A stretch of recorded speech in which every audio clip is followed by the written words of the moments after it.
L'élection présidentielle de 2022 approche, avec ses centaines de sondages pour connaître les intentions de vote des électeurs.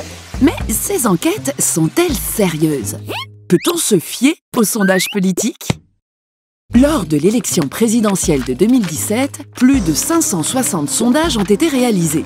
Mais ils sont souvent critiqués, notamment quand leurs résultats sont différents du vote final. D'après les récents sondages, notre président sera François Pignon. Mais ça n'a rien à voir. Interroger 67 millions de Français, c'est impossible. Alors, les sondeurs interrogent un groupe de personnes qui doit représenter tous les Français. Cet échantillon doit comporter un certain nombre de femmes, de jeunes, etc. pour coller à la diversité de la population française. Il faut donc se méfier des sondages où chacun peut répondre. Ce n'est pas une représentation exacte de la population.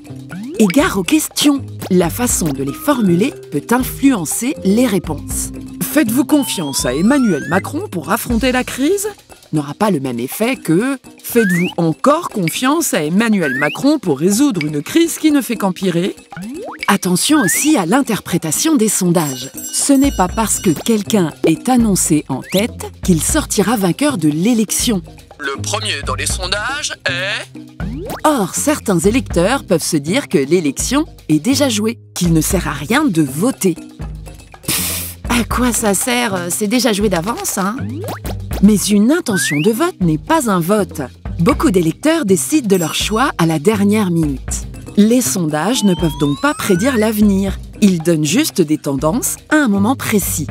Aux électeurs de se faire un avis critique et de voter en toute conscience le jour J.